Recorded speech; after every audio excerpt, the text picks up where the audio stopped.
The moment that makes you pump your fist in the theater, Ken Miles, Carroll Shelby, 3 GT40S crossing the finish line together, is also the moment the film most completely betrays the real story. Because what Hollywood sold you as a triumphant moral victory was actually something far messier and far more devastating than any screenwriter would dare invent. The real Le Mans, 1966, wasn't a story about one man being denied glory by a corporate villain. It was about how several well-meaning decisions, made by people who genuinely thought they were doing the right thing, destroyed an unrepeatable moment in sporting history.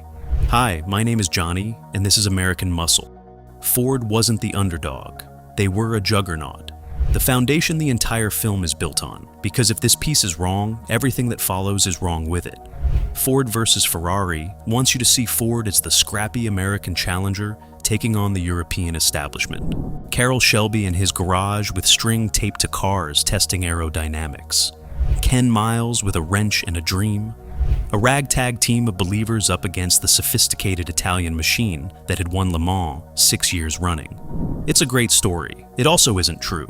Ford Motor Company spent somewhere between $25 million and $100 million on their Le Mans program. Let that land for a second. $100 million in 1966 money. They deployed advanced engine dynamometers, computer-controlled testing equipment that could simulate the exact mechanical stresses of a full Le Mans race. They would run engines until they literally exploded. They used primitive computer programs to calibrate suspension systems. They had the full resources of the Advanced Vehicles Division in England, the Holman and Moody team.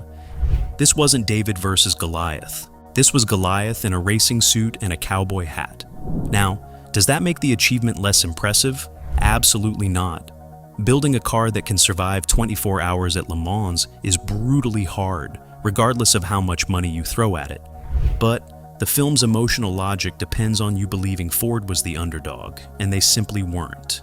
They were the most well-funded racing program in the world, going after a Ferrari operation that was, by 1966, significantly underpowered by comparison. Understanding that changes the entire frame of what you're watching. The real tension at Le Mans. 1966 was never Ford against Ferrari. Ferrari was already losing. The real tension was Ford against Ford, and that is a far more interesting story than the film had the courage to tell. Ferrari was already losing before midnight. Here's the detail. Ford versus Ferrari buries so quietly you'd miss it if you blinked. By midnight, halfway through a 24-hour race, Ferrari's lead car was running in 12th place. Not second, not third, 12th. The Italians weren't breathing down anyone's neck in the final hours. They were a footnote. The race was effectively over as a Ford versus Ferrari contest before most of the crowd had finished their second espresso. And yet, the film gives you a nail-biting duel with Ferrari deep into the night. Headlights in the rearview mirror, the Italians lurking, threatening, ready to pounce. It's gorgeous filmmaking. It's also almost completely fiction. Here's what that fiction costs you. Because once you understand that Ferrari was irrelevant by midnight, the obvious question becomes, well, if Ford wasn't racing Ferrari in the second half, what exactly were they racing? And the answer is the most uncomfortable thing the film could possibly have told you. Ford was racing itself. 6G T40S running at the front. Multiple drivers with legitimate claims to the win. A team management structure trying to coordinate all of it in real time, under pressure, in front of the entire world. The real tension at Le Mans, 1966, wasn't American ingenuity versus Italian elegance. It was Ford Motor Company's organizational machinery grinding against itself at 200 miles per hour. That's the story the film didn't have the nerve to fully tell. Not Americans versus Italians.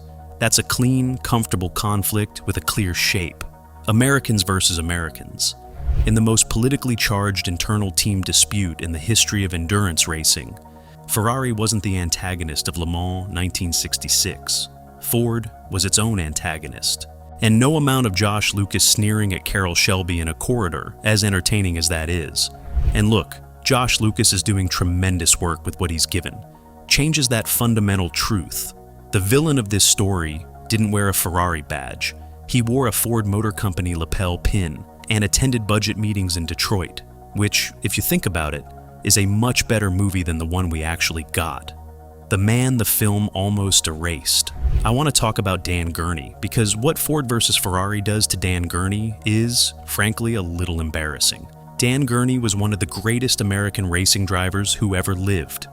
A man who, in 1967, won the Belgian Grand Prix and the Le Mans 24 hours in the same weekend. A feat so absurd that if you put it in a screenplay, your producer would tell you to dial it back. A genuine, undeniable legend of the sport. And at Le Mans in 1966, he was the man actually leading the race for most of its duration. Not Ken Miles, Dan Gurney. Let me say that again, because the film conditions you so thoroughly that it almost doesn't register. The driver leading Le Mans 1966 for the majority of the race was not the man Christian Bale is playing. Gurney set the pace. Gurney pushed the limits. Gurney was the driver imposing his will on that race right up until his engine blew 6 hours before the finish. Only when Gurney walked away from a dead car did Miles inherit the lead he would carry to that infamous photo finish. The dominance the film attributes to Miles, the record-setting pace, the sense of one extraordinary driver separating himself from the field, was split between two men, and the first of them is reduced to something close to a background extra. Why? Because Dan Gurney's story breaks the film's narrative in half. Ford vs. Ferrari needs Miles as the singular hero, the lone genius, the one man Ford tried to suppress and couldn't quite contain. If Gurney is leading the race for 18 hours, that complicates everything. It means Miles's lead was partially inherited. It means the story is collaborative and messy in ways that don't fit neatly inside a character arc. So Gurney gets quietly shuffled to the edges, and the film hopes you don't notice. Dan Gurney drove one of the great Le Mans stints in the history of the race and receives essentially zero credit for it in the most famous film ever made about that race. If you've never gone and looked him up properly, do it after this video. The man deserves considerably better than a cameo in someone else's story. The photo finish and the uncomfortable truth about who was actually responsible. Now we get to the heart of it, the moment the film builds everything toward, and the place where Ford vs. Ferrari makes its most significant and most consequential creative decision. The film gives you a clean villain, Leo Beebe, Ford's racing director. Here's what Carroll Shelby actually said happened. Leo Beebe came up to Shelby in the pits and asked him a question. Who do you think should win the race? And Shelby, instead of saying Ken Miles, who is 1.5 laps ahead and has driven the race of his life, threw the question right back. What do you think ought to happen, Leo? Beebe said he'd kinda like to see all three of them cross the line together. And Shelby said, let's do it that way then, that's it. That's the whole conversation. Two men, neither of them villains, having a casual exchange in a pit lane in France, both of them thinking they were doing something generous and ceremonial, neither of them understanding the rule that was about to turn their decision into a catastrophe. Shelby said it himself, years later, with the kind of directness that only a man carrying genuine guilt can manage. In 1966, Ford didn't cost Ken Miles the race at Le Mans. I did, and I regret it to this day, not Leo Beebe, Shelby. The man the film casts as Miles's greatest ally and protector was the man who, in a single unguarded moment, gave away his friend's greatest achievement. And he knew it for the rest of his life. That's not a story about corporate villainy. That's a story about how ordinary human decisions, made without malice, can produce devastating and permanent consequences. What was actually being stolen? The Triple Crown. Here's where I need you to really pay attention, because this is the part of the story that Ford vs. Ferrari gestures at without ever fully landing. Ken Miles, in the summer of 1966, had already won the 24 hours of Daytona. He had already won the 12 hours of Sebring. He was leading Le Mans. No driver in the history of motorsport has ever won all three of those races in the same calendar year. As of today, in 2026, 60 years after Ken Miles came within a few hundred meters of doing it, that record still stands unclaimed. The Triple Crown of endurance racing in a single season remains the most elusive achievement in the sport. And the only man who ever had all three within his grasp, simultaneously, was a British mechanic from Birmingham who described driving as his hobby, like golfing is to others. Think about what that means. When the photo finish order came down and Miles slowed to allow his teammates to draw level, he wasn't just giving up a race win. He was giving up a record that no human being has managed to equal in 6 decades of trying. He was standing at the edge of sporting immortality, and he was being asked to step back from it by people who didn't fully understand what they were asking him to give up. Charlie Agapio, a Shelby mechanic who was there that day, put it with brutal plainness. Ford didn't want Ken to win at Le Mans. They wanted the headlines to read, "Ford wins Le Mans," not Miles becomes the first to sweep Daytona, Sebring, and Le Mans. Whether that's entirely fair to Ford's intentions is a legitimate debate. What isn't debatable is the result. The greatest individual achievement in endurance racing history was sitting right there, 60 years ago, and it was handed back unclaimed. The film treats this as a race win being taken away. It was something categorically larger than that. The technical truth of the ruling.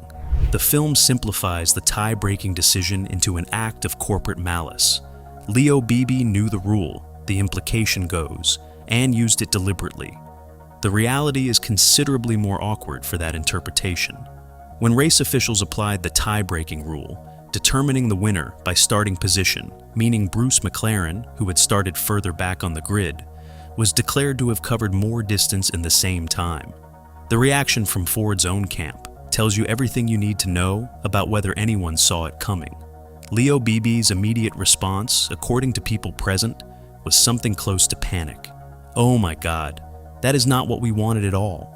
Is there any way we can protest this?" That is not the reaction of a man who engineered an outcome. That is the reaction of a man who just watched a situation he thought he controlled detonate in his hands. The French officials weren't conspiring against Miles. They were applying a rule that existed before the race, a rule that nobody in Ford's management had thought to check before ordering 3 cars to cross the finish line together. The monster in this story isn't a person. It's a bureaucratic regulation that nobody bothered to read, applied to a situation that nobody anticipated, producing a result that nobody wanted. Miles himself understood this with painful clarity. He said afterward, "I considered we had won, but we were placed second by a technicality. I feel the responsibility for this rests with the decision by Ford over my protests to make the finish a dead heat." And then, in the line that tells you everything about the kind of man he actually was, he added, "Please be careful how you report what I have said. I work for these people. They have been awfully good to me." A man who just had the greatest achievement in endurance racing history taken from him, asking journalists to be careful about how they reported his complaints, because he didn't want to damage the organization that employed him. I've read a lot about racing drivers, and I genuinely don't know if I could manage that. I'm not sure most people could. What Ken Miles actually said in that pit lane. The film gives Miles a quiet, almost philosophical dignity in the moment the order is delivered. Christian Bale plays it with enormous restraint, a man swallowing his feelings, accepting the situation, moving on with professional grace. It's a great performance. It is not quite what happened. John Collins, a Shelby mechanic who was standing in the pit lane when Shelby delivered the photo finish order to Miles during his final stop, recalled what he heard. After Carroll talked to Ken, I heard Ken say in a loud voice, "So ends my contribution to this bloody motor race." And he threw his sunglasses across the pit. That's the real Ken Miles, not stoic, not philosophical, furious in the way that only a deeply disciplined man can be furious, not falling apart, not refusing the order, not making a scene that would embarrass anyone, but making absolutely certain that the people around him understood what this moment was, costing him. One sentence, thrown sunglasses, and then he went back out and drove the closing laps with complete professionalism. Carroll Smith, the Shelby team manager, said he leaned over to Miles and told him quietly, "I don't know what they told you, but you won't be fired for winning Le Mans." Miles never talked about it afterward. They were the best of friends, and he never once brought it up again. That silence, more than anything else, tells you who Ken Miles actually was. A man who absorbed an injustice of historic proportions, said his piece in 4 words and a pair of thrown sunglasses, and then got on with it. Hoytult. Hollywood needed him to be louder and more combustible to fill 2.5 hours of screen time. The real Ken Miles was something rarer and, in some ways, harder to watch. a man of almost impossible restraint in the worst possible moment for restraint to be required. What Le Mans 1966 really was. Here's what Ford versus Ferrari ultimately can't give you. Not because the filmmakers weren't talented enough, but because the truth of it resists the shape of a Hollywood ending. Le Mans 1966 was not a story about corporate villainy. There is no Leo Beebe twirling a mustache behind the scenes, engineering Miles's defeat for personal reasons. There is no single moment where one bad man made one bad decision and a good man paid the price. The real story is harder and stranger and more human than that. It's a story about a casual conversation between two men who both thought they were doing something ceremonial. It's a story about a bureaucratic rule that nobody checked. It's a story about a record, the greatest individual achievement in endurance racing history, that was sitting there unclaimed and was handed back because nobody in the pit lane fully understood what they were holding. And it's a story about a man of extraordinary ability and discipline who absorbed all of it, said, "So ends my contribution to this bloody motor race," and was dead 2 months later, testing a car for the same company that had just denied him his place in history. Carroll Shelby carried the guilt of that pit lane conversation for 46 years. He said it plainly and often, "I did it. I regret it to this day." That's not the statement of a man who feels he was manipulated by a corporate villain. That's the statement of a man who knows with complete clarity that he made a choice and that his friend paid for it permanently.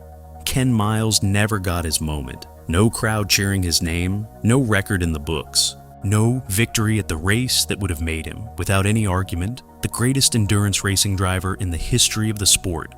He got second place on a technicality, 2 months of life remaining, and a working man's death on a California racetrack on a Tuesday afternoon. Ford versus Ferrari gave him Christian Bale and a standing ovation from audiences around the world. It's more than history gave him. It's still not enough. The real Le Mans 1966 isn't a story you can cheer at. It's a story you sit with. And it's more worth knowing for exactly that reason. I'm Johnny, this is American Muscle. New episodes every week. If you want the history they left on the cutting room floor, hit subscribe, and I'll see you in the next one.